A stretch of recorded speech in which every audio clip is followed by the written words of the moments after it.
Soy Irene González. Y yo, Guillermo Estrada. Juntos somos La diferencia está en la dosis. Esta temporada tendremos en La dosis de conocimiento nuevos temas de salud relacionados con la farmacia comunitaria.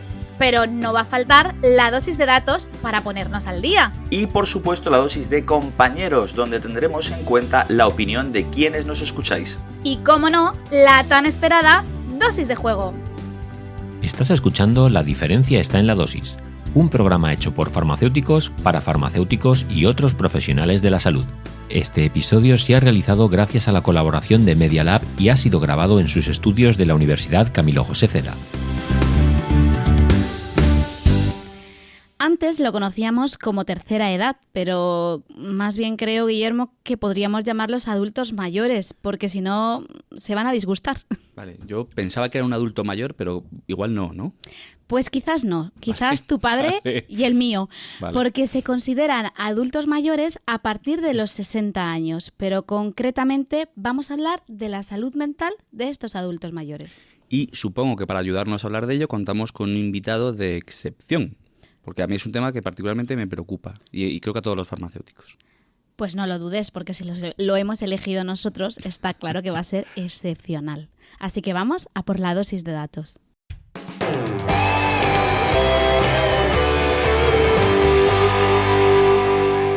Vamos con la dosis de datos de hoy. Primero, 1 de cada 4 personas que entran en una farmacia son mayores de 65 años. De media, la visitan casi 2 veces al mes. Y parece un dato que va a ir a más, porque en 2030 1 de cada 6 personas en el mundo tendrá más de 60 años. Segundo, el 70% de estos mayores de 65 años van siempre a la misma farmacia y suelen buscar medicamentos de tratamiento crónico. Es decir, tenemos mucha recurrencia y mucho contacto con ellos de manera periódica. Tercero, entre el 14% y el 20% de los adultos de más de 60 años viven con un trastorno mental. Es un dato muy elevado, muy relevante, muy revelador de cómo estamos ahora mismo. Y cuarto y último, el 25% de los adultos mayores experimentan aislamiento social y soledad.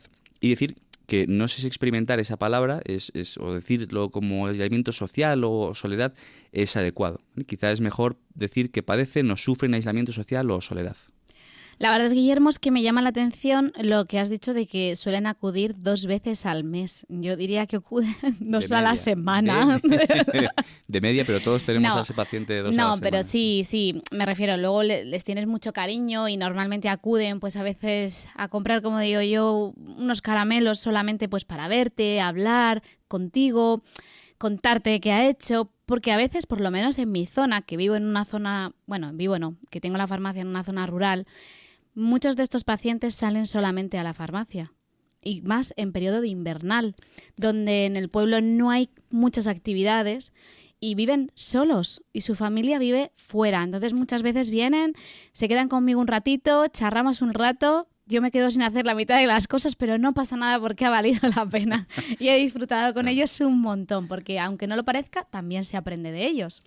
Por eso decía antes que quizá experimentar la soledad es quizás más adecuado decir padecer la soledad. Sí, pero bueno, exacto. Ahora seguro que nuestro invitado nos echa una mano con esto. Pues sí, porque tengo ganas de hablar de este tema, porque es muy interesante y quizás poca gente habla de él. Más bien habla de lo que le incomoda o lo que le molesta, porque muchas veces los adultos jóvenes nos quejamos de estas cosas.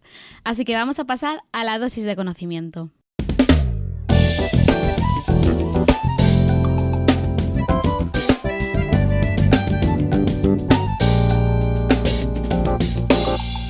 Pues hoy tenemos a Juan Ramos Cejudo. El doctor Juan Ramos Cejudo es doctor en psicología por la Universidad Complutense de Madrid, especializado en trastornos de ansiedad, fobias y obsesiones y trastornos del estado de ánimo y adicciones. Es cofundador y CEO de la clínica Mind Group, además de director del Laboratorio de Psicología Universidad Camilo José Cela. Bienvenido una vez más. Muy buenas. Muchas gracias por traerme. Nada, encantados porque como siempre lo haces fenomenal, pues estamos seguros de que hoy no va a ser diferente. Un placer estar aquí, de verdad. Hemos un poco comprobado con los datos de Guillermo que la salud mental en los adultos mayores es especialmente elevada o preocupante, diría yo. ¿Cuáles son los principales problemas que manifiestan estos pacientes? ¿Habría alguna diferencia entre sexos, quizás entre ámbito rural, urbano, como he comentado yo? Si las conoces, un poco nos podrías comentar respecto a esto.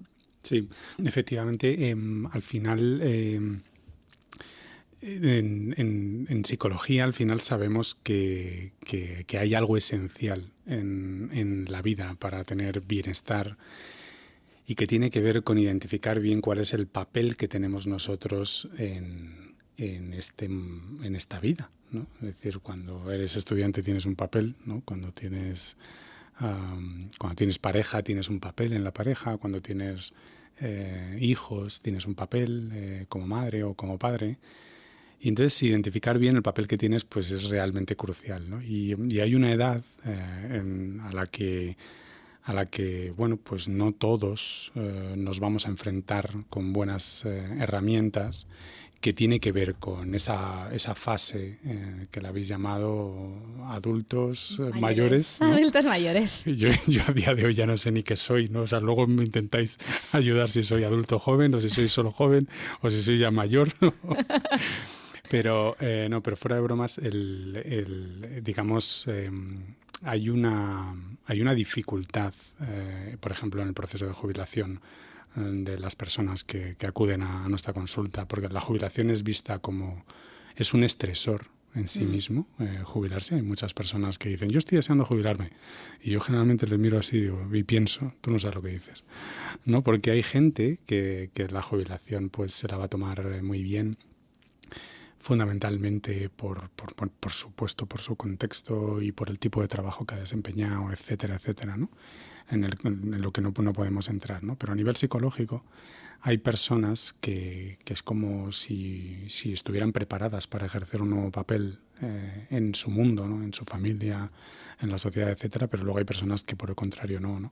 Por lo tanto, jubilarse es un acontecimiento vital estresante y no el estado de ánimo o el impacto en la salud mental no va a depender solo del hecho en sí mismo, sino de cómo se ha procesado esa situación a nivel cognitivo y qué estrategias de afrontamiento vamos a utilizar, ¿no? En la jubilación. Yo muchas veces me gusta mucho observar a la gente y cuando paseo o voy a algún sitio, cuando veo a adultos mayores, que los veo ahí sentados en el banco, observando, tranquilos, lo que pienso es, esta persona hace 20 años estaría como yo, sin tiempo, ajetreado, todo lo que habrá hecho, habrá construido, habrá creado para que yo ahora pueda disfrutar, y ahora está ahí sentado, aburrido. O sea, yo pienso que aburrido. Y creo que saber gestionar ese futuro, porque parece como que ya te quedas ahí sentado, ¿no? Es como ya ha llegado tu etapa de sentarte y apartarte. Totalmente. Que viene otro. Creo que habría que darle un giro, porque al final, con 60, 70 años, todavía se es joven, entre comillas, ¿no? No eres mayor porque todavía eres activo y tienes mucho que aportar a la sociedad. Y me da la sensación de que cuando te jubilas, como que te apartas. Y eso psicológicamente no creo que es muy complicado de afrontar. Totalmente. ¿No? Totalmente. De esas personas que ves que están sentadas, supongo que habrá alguna que esté disfrutando un montón, sí, pero supongo que hay otras que no, ¿no? Y depende fundamentalmente de estas características individuales de las que decimos, ¿no?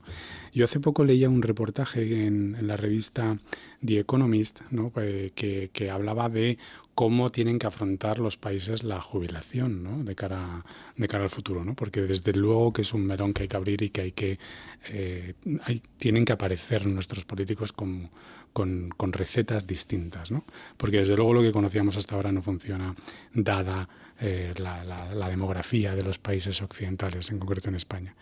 Y una de las cosas que señalaban es que aunque cualquiera de nosotros imaginase que los CEOs de las startups son chavales de 40 años, pues resulta que los CEOs de las startups a nivel mundial tienen una edad media de 60 años, 55-60 años. ¿Para qué? Para que luego...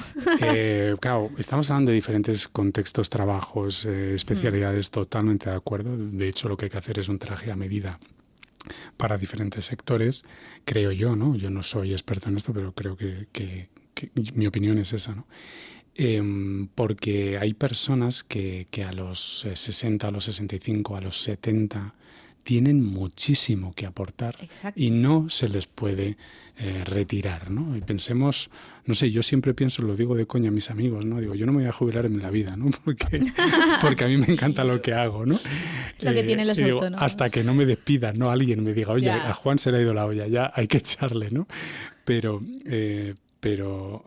claro, tú date cuenta que de la noche a la mañana tú recibes una carta en la cual ya no eres útil, ¿no?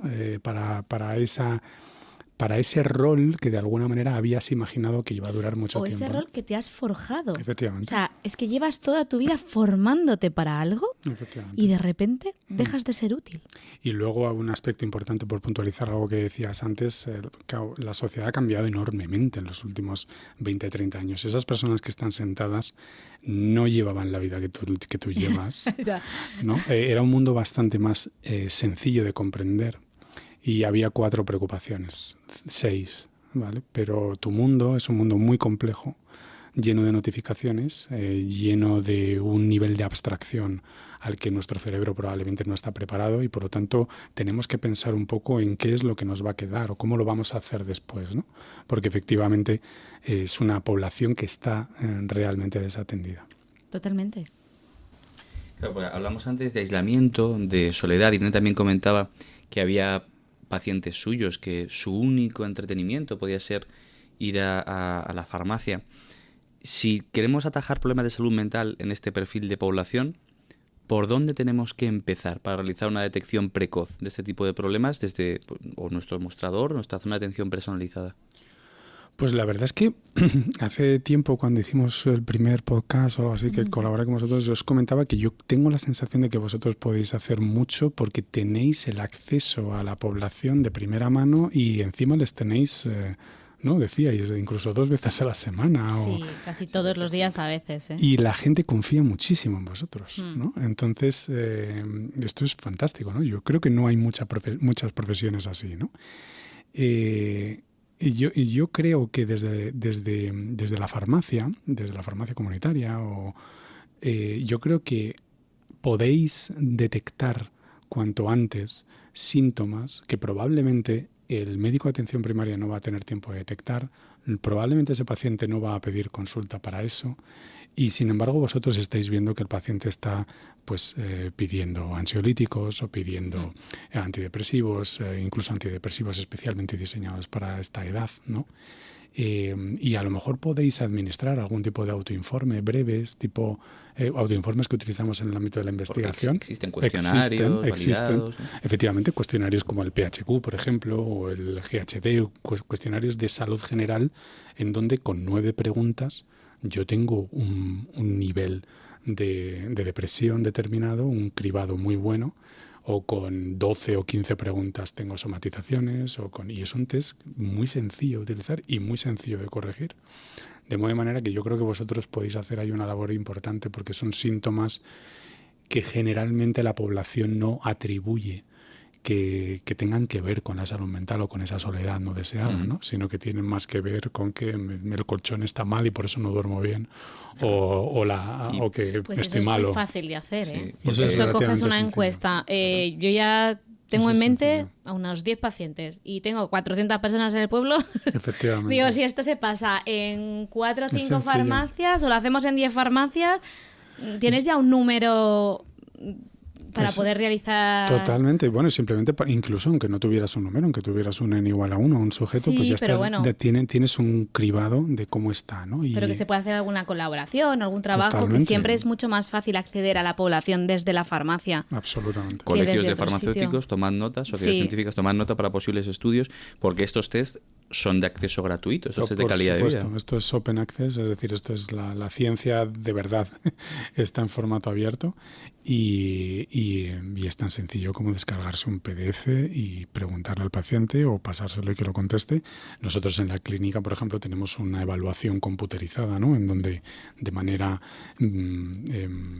¿cómo se dice?, informatizada, pues el paciente responde a ítems que nos interesan en concreto para evaluar evolución, cambio a través del tratamiento, etcétera, pero que es que esos mismos ítems los puedes informatizar tú o los puedes preguntar con un lápiz y papel, y es muy sencillo, ¿no? Y yo creo que tenéis una oportunidad importante ahí para detectar casos que a priori os pueden parecer difíciles de abordar, pero que en el fondo estoy convencido que podéis saber muchas cosas. Voy a pedirle perdón a Irene porque voy a hacer una salida de guión. Venga. Entonces, porque yo es que lo estaba pensando ahora mismo y no sé si conocéis la metáfora de la rana y el agua fría, el agua caliente. ¿Os suena esta historia? Me suena a mí, sí. Tú pones una rana en agua fría, va subiendo la temperatura gradualmente y al final la rana se muere cocida. Pero si tú pones el agua caliente y tiras a la rana salta y no se muere. Entonces, en las farmacias, con muchos de estos pacientes, yo creo que nos ha pasado lo del agua fría y que han ido subiendo la temperatura gradualmente, claro, hasta que no nos hemos dado cuenta. ¿Podemos hacer algo para despertarnos, para decir, este paciente necesita esto? No sé si hablamos de un interruptor o algo que nos haga cambiar, que es un tipo punto de inflexión. Totalmente. Es decir, administrar o preguntar tú verbalmente 5 ítems, 5 preguntas de un cuestionario de este índole que están validados a nivel internacional y con unas características psicométricas casi perfectas, pues te va a hacer tener incluso un subconjunto de pacientes a los que hay que abordar de otra manera porque puntúan alto en esta subescala, ¿no? Y a veces estamos hablando de 5 preguntas que le puedes hacer al paciente acerca de si te duele la nuca, si te duele el brazo por detrás, si estás teniendo dificultades para dormir, si te notas triste. Son cosas como muy sencillas y que a veces no tenemos por qué administrar en formato test de lápiz y papel o informatizado, sino que a veces se lo podemos preguntar, ¿no? Entonces voy a coger estos ítems y voy a preguntárselos a mis pacientes porque probablemente tengáis una muestra con la que podéis actuar con algún tipo de taller, algún tipo de seminario que podáis hacer incluso con ellos o no sé, yo creo que hay mucho por hacer, ¿no? Hemos hablado en podcasts anteriores sobre depresión, trastornos del sueño, demencias y normalmente en común tienen el consumo de benzodiazepinas. También, además, estos pacientes suelen ser mayoritariamente los que más benzodiazepinas suelen consumir. Más o menos, ¿cómo podemos abordar un poco esa deshabituación de benzodiazepinas en estos pacientes desde la farmacia? Porque suelen ser pacientes que, como llevan tantos años, es como... También incluso nosotros tenemos el concepto de no le vas a quitar a esta persona esto, que la mujer no puede dormir. Claro. Y muchas veces es un concepto erróneo, porque es que a lo mejor si se lo quitamos y lo trabajamos desde otro punto de vista, pues a lo mejor duerme mejor, incluso que con la benzodiazepina. Efectivamente. Bueno, es que la benzodiazepina no es un tratamiento farmacológico recomendado para los trastornos de ansiedad, para los problemas de ansiedad. Nació para eso. Pero a veces parece, perdona que te corte, que es como, si tiene más de 60 años, o sea, es como lo fácil, benzodiazepina.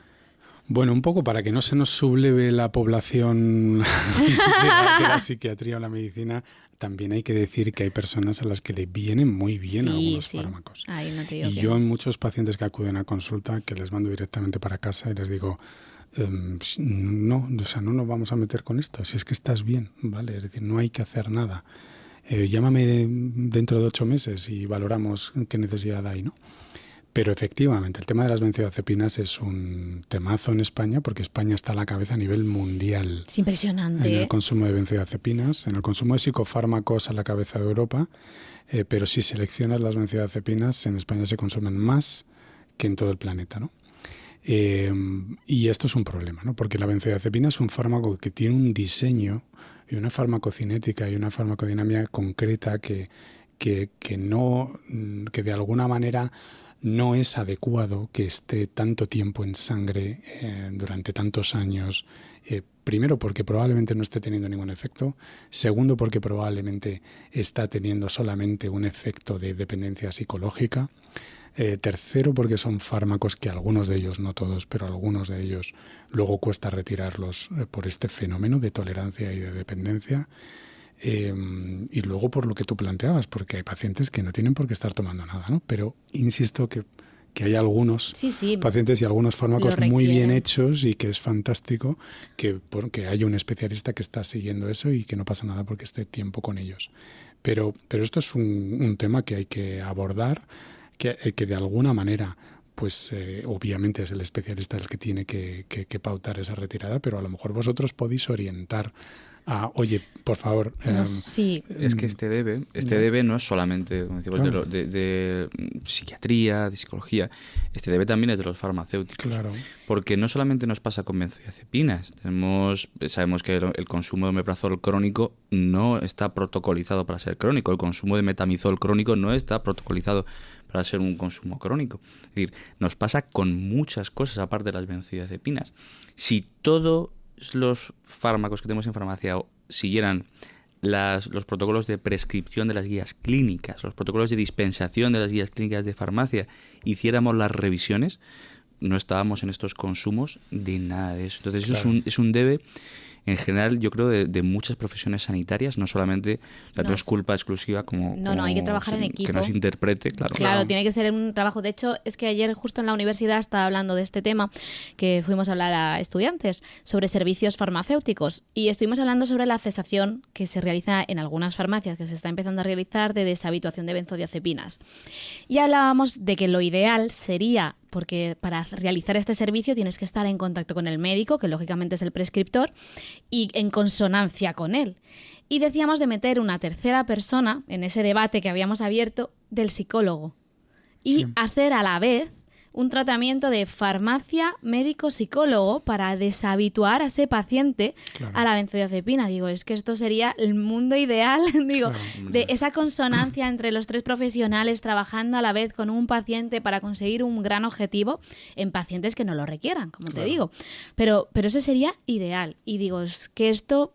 sería maravilloso poder gestionarlo. Y yo tengo que decir que en el ámbito privado, al final, pues nosotros lo hacemos con los pacientes, ¿no? Siempre tienes un gran psiquiatra con un gran equipo de psicólogos, etcétera, que al final el tratamiento es muy integral de alguna manera y muy multidisciplinar, y entonces al final el paciente está bien tratado. Pero bueno, a mí lo que me preocupa es qué le pasa al resto de la población.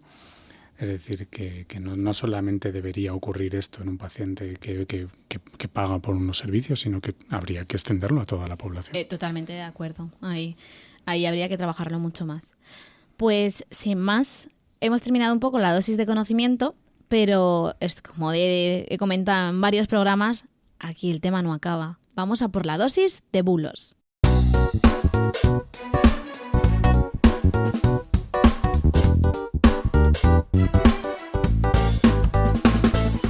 Vale, Juan, vamos a por la dosis de bulos. Es que ya ni te lo cuento porque seguro que te lo sabes. Ya me acuerdo. Ya te acuerdas. Una afirmación y contestas sí, no, y lo explicamos un poquito.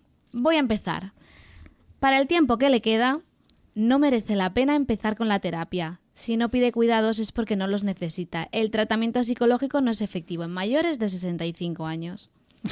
Súper falso. Súper falso. De hecho, yo tengo pacientes mayores, ¿no? Y que bueno, pues es que es muy bonito tratar con personas que tienen tanta experiencia de vida. Falso, ¿no? Es decir, que el paciente no identifique bien por qué se encuentra como se encuentra o que no significa nada en absoluto. Al final, pues una persona con recursos inteligente pues necesita ayuda y hay que dársela y el tratamiento es igual de eficaz. ¿Sabes qué me pasa? Que veo 65 y yo lo sigo viendo joven. No, lo siento, pero lo veo como una persona activa todavía y me resulta extraño llamarlo adulto mayor. Formalmente sí. o como se conoce, pues hay que decirlo así, pero no es la realidad. Ya. Pero bueno, lo tengo que dejar claro, por si nos escucha alguna persona mayor de 65 años. Papá. Ahora, va a hablar mi ignorancia, pero Juan... igual que los médicos se especializan, los psicólogos os especializáis en mayores de 65, menores de 15, en diferentes edades y patologías, o todos los psicólogos... No, totalmente, sí, hay especializaciones, ¿no? Al final la especialidad sanitaria te permite trabajar con pacientes de cualquier edad, pero obviamente hay personas que se centran más en una formación más continuada con infanto-juvenil, personas más en el ámbito de la psicogerontología, en donde hay másteres ya oficiales para centrarse en psicogerontología y pacientes todavía más mayores de los que estamos hablando y por lo tanto pues es recomendable acudir a alguien que tenga pues esa formación más especializada, ¿no? Vamos con el siguiente bulo. Juan, podemos decir de alguien, es mayor y está deprimido. Pues es normal, ¿no? Con 75 años yo también lo estaría.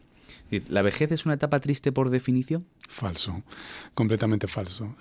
Un poco en la línea de lo que hemos comentado en otros programas, pues al final el hecho en sí tiene que ser interpretado. Por lo tanto, la vejez o la jubilación son acontecimientos, hechos que tienen que ser interpretados, procesados por ese cerebro que tenemos cada uno y que de alguna manera no tiene por qué ser una etapa en donde ya haya un deterioro o en donde en absoluto no tiene por qué haber tampoco esos problemas y por lo tanto no porque estemos en esa franja de edad pues tenemos que soltar las riendas y dejar que el destino vaya por donde tenga que ir, ¿no?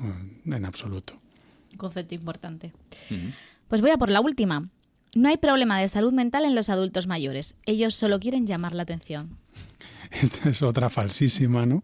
Que tiene que ver, que se parece un poco a los bulos o los mantras, ¿no? Con la población infantil, ¿no? Sí, Lo que quiere el niño es llamar la atención, ¿no? Digo, mira, el niño no quiere nada, ¿vale? Porque no tiene capacidad volitiva, por lo tanto no quiere nada, ¿no? En el caso del adulto mayor, pues en absoluto. Al final tiene unas necesidades, tiene de alguna manera una vida afectiva y en muchas ocasiones pues lo están pasando mal y por supuesto que tenemos que ayudar de la misma manera, ¿no? De hecho, como comentabas antes, pues una persona de esa edad cada vez menos vamos a notar, digamos, grandes diferencias con respecto a otros adultos, porque tú no vas a evolucionar con 65 años como la idea que tienes en la cabeza de hace de un anciano 20 años de o 30 70 años. Efectivamente. Totalmente, porque, vamos, mi abuela... Claro. Ya pienso, lo que pasa es que claro, mi abuela tiene 102 y empezó a vivir su vida como quien dice con 60 años, pero sí que es cierto que yo la he visto desde otro punto de vista, ¿no? Más actual, pero sí que es cierto, mis abuelos o algo así, sí que los recuerdo como muy mayores con 50 o 60 años, ¿no? Es esa mentalidad que hay. Y yo también soy una adulta joven. Sí, exacto. ¿Tenemos tiempo para salirnos del guión? ¿Un Sí, segundo? claro que sí. Vale. Hoy te cedo. Gracias. Es un dato que acabo de buscar, porque según estábamos hablando de todo esto, iba pensando que a la escaleta le faltaba una cosa de la que nunca nos gusta hablar. Y es que el 32% de las muertes por suicidio son de mayores de 65 años. Es impresionante, Importante. ¿no? Los silencios han hablado, ¿no? Hemos dejado 3 segundos de silencio que igual se han hecho un poco un mundo. Pero creo que es importante que reflejemos estos datos para que seamos conscientes de lo que decía Juan antes, de la importancia que tenemos los farmacéuticos en esas actuaciones y de cómo podemos interesarnos aún más por nuestros pacientes. Efectivamente.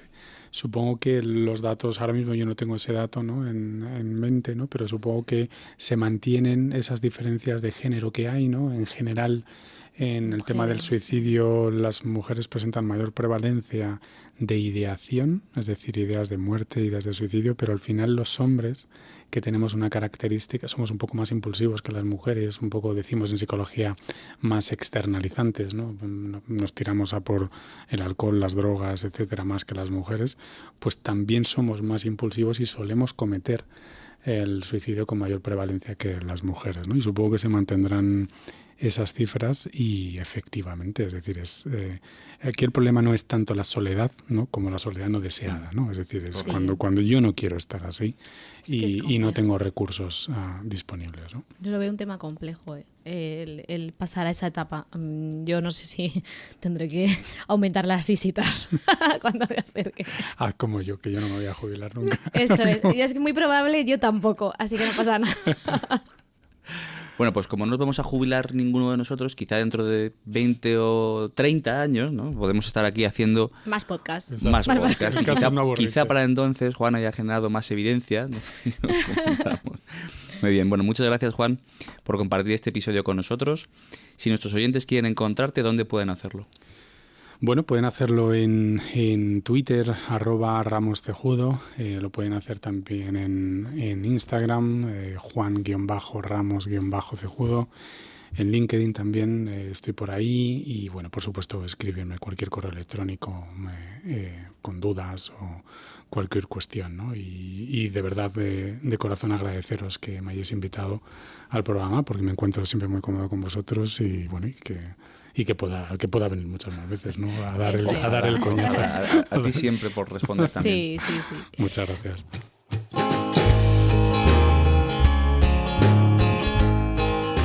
Bueno, recordad que nos podéis escuchar en vuestra plataforma de audio favorita y encontrarnos en redes como @boticonsejo y @Guillermo Estrada. Y por supuesto @La diferencia está en la dosis.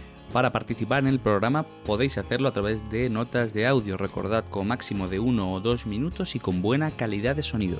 Si algún colaborador quiere contactar con nosotros para trabajar, pueden hacerlo a través de nuestras redes sociales o de la diferencia está en la dosis @gmail.com. Si te ha gustado el episodio, puedes compartirlo con tus amigos, conocidos o compañeros profesionales. Puedes ponernos reseñas negativas, incluso reseñas positivas, pero siempre con la dosis adecuada de mala leche, porque recuerda que la diferencia está en la dosis.